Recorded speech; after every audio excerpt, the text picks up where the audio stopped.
Hello. Yo. Hello, champ. Champ. Ready? Oh, that sounds good. Keep saying it like that. Ready when you are, guys. You tell me how you're feeling right now? Unbelievable. It's extremely surreal.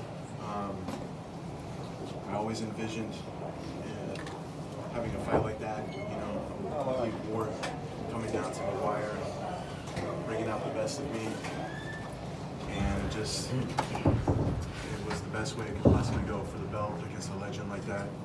I was a big underdog. A few people believed in me, just me, my team, my family, and we did it. We did it. You said beforehand, when we spoke before the fight, that this would be kind of your life's work. How does it feel, now holding the Bellator belt? It's hard to put into words. It really is my life's work, and everybody that's had the biggest piece of my life was all here, present, as far as all my teachers, my coaches, my closest family and brothers. Just a couple were missing here and there, but I dreamed of it happening this way, and I was telling myself on the stage that this would be my masterpiece, the greatest expression, the greatest showing of who I am, and it was. I had to dig deep. There were some tough moments in there, but that's how it's supposed to be. That's how it should be. I wish I could have done better in some things, but that was Mousasi. So it's crazy. Rafael. And of course he's been, a champion in different division, different organizations. He's been around the game for a long time. So what does it mean to be able to, take him into deep waters and to come out the champion? Like I said, I dreamed of having that kind of rocky fight, like a movie, and I needed someone like that to push me that way. There was definitely, a couple moments where I was like, "Ooh, I'm already a little tired," and my conditioning is one of my greatest attributes. So I really had to dig deep. Going into that fifth round, I knew that I needed that round. It was so close, and I just kept telling myself, one more takedown. Obviously, I wanted to get the finish. There was some positions that I lost, some areas where it's running through my mind right now nonstop. I thought I could have capitalized a little better, but he's so experienced. He's so, he doesn't make a lot of mistakes, and even when he makes a mistake, he's really good at not letting it get any worse, and always staying in the fight. So he was a veteran, and he is a great champion. I have so much respect for him. He didn't need to take this fight, It's only my 10th fight, and he could have saved himself for bigger fights, bigger paydays, champ or whatever kind of fights, and really called his shots. But he, as a true champion, wanted to put his belt on the line against who he felt was the most deserving contender. And after my victory over Salter, he put my name out there. He really, made this happen, this opportunity for me. So much respect for him, and it was an honor to fight him. Rafael, Were you surprised that you could take him down so easily in the first round? I've trained so hard for this. No, I mean, it wasn't more of a question of if I would be able to take him down. It was more how cleanly I could get in there and make him uncomfortable on the feet and sort of neutralize his stand-up game. I felt like I was doing a good job slipping most of his 1-2s, but then once I got cut, his jab started to land a little bit. I couldn't see as well there, and then there was one time when I did get hurt, he poked me on my eye where I was cut, and then some punch came after that. I don't remember what it was, but until the cut, I felt like I was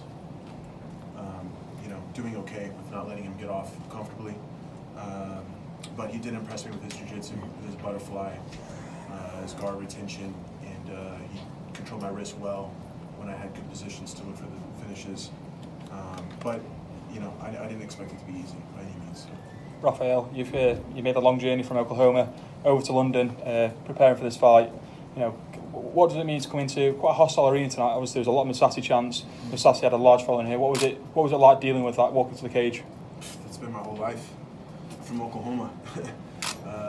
Tell me what big events are there, you know, where I get to be the hometown guy. As soon as I walked in and I heard everybody cheering, like, I could feel the energy for him. It just took me right back to being a kid in Brazil, competing in Brazil my whole life in jiu-jitsu.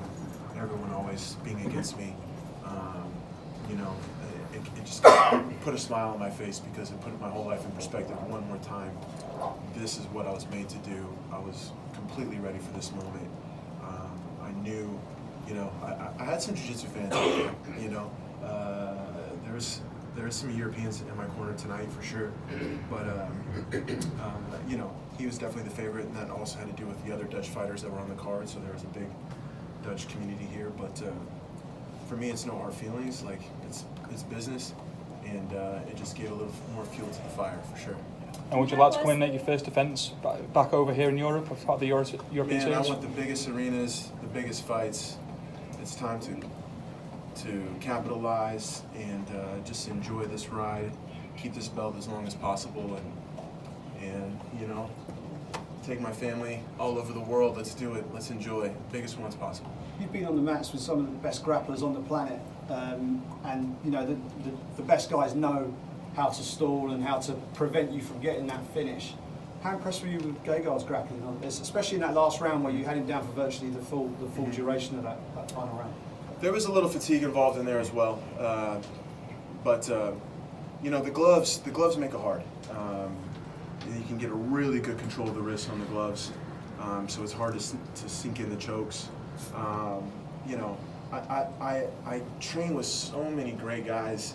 Like, it's not that I was surprised by any means, because I'm already used to feeling, you know, high-level jiu-jitsu guys, high-level MMA guys. I know how they react, and so it was just another hard practice day, really. You know, I mean, that's it. Like, yeah, I got hit in the face a little bit more than what I would like, but you know, in Curitiba, Brazil, where I go to for my training camps, like that was a normal day, basically. So, yeah, I mean, I'm just totally prepared. I was very impressed by his jiu-jitsu. You know, it would have been nice if we could have like a 10-minute round, have a little more time, you know, like Japan style. But you know, when there's a clock and you only have to kind of survive and you can hold wrists and things like that, the other person is more likely to make some mistakes because they get a little anxious, and I definitely felt that. But it's a great experience, you know, and I'm just going to do that much better from here on out.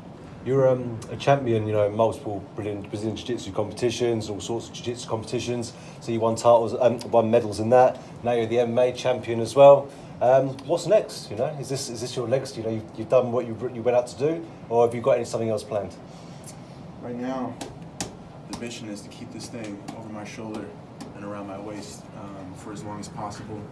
And for sure, this is how I'm riding out into the sunset. You know, like I said, we've worked our whole lives for this, and you know, I want to keep enjoying the moment, keep taking the momentum even further, and having as many big fights as possible. But this will be how I end my professional career. Will be in MMA, Yep. And then after that, I'm just going to be, you know, doing the old man jiu-jitsu divisions, still competing for as long as I possibly can, and you know, start a family and just enjoy life, and yeah, that's it. Start enjoying, man. You're the champion now. Vacation on Monday. Where does this rank in terms of your career achievements? You know, you've won so many tournaments as a grappler. You've now switched sports or transitioned into mixed martial arts, which obviously You know, there's an awful lot of new tools to learn in order to get to the top of that sport. You've done that, you've achieved that, you've got the evidence on your shoulder right now. So where does this rank in terms of all your championships and achievements? You know, you can't put a rank on it because at every point in time in your life, that is the biggest thing for you, you know. When I won the Black Belt World Championship, you know, I was 24 years old, and for me, that was the greatest moment of my life. And I had other moments that were like, kind of like the greatest moments of my life after that. This is, you know, just another one of those I get to cherish forever. For me, this is definitely a little extra special because jiu-jitsu is just one portion of my life as a martial artist. And people forget about that, or they don't know, you know what I mean? The ones close to me really know. My whole life has been martial arts, and this, you know, I'm not just a jiu-jitsu guy, I'm not just a fighter, you know, I really don't even like to be called a fighter. I'm a martial artist, and you know, all my teachers, everybody that I represent was with me tonight, and I got to, you know, carry all that into the cage for this special moment. So it's hard to say what ranks higher, but for me, like, this has a little extra icing on the cake, a little extra sweetness to it because it is a culmination of everything I've ever done in my whole life. So this is about as good as it gets. And would you give Mousasi an immediate rematch? Would you give him an immediate rematch? You know, if that's what they want to do, I can't blame them. It was an extremely close fight, and he is Mousasi. Right now, you know, it's hard to think about that. Like, this was a 7-month training camp, you know what I mean? I grinded so hard this year, and you know, I'm gonna rest a little bit tomorrow on Monday. I'm off to Spain with my love, wherever she is over there, and it's time to, you know, sit by the pool, the beach, chill, relax, enjoy. I'm going to Madrid with my parents, and it's 2 weeks in Spain, and then I'll come back home, you know, heal these wounds a little more, and get back to work, and, you know, start thinking about the defense for sure. Madrid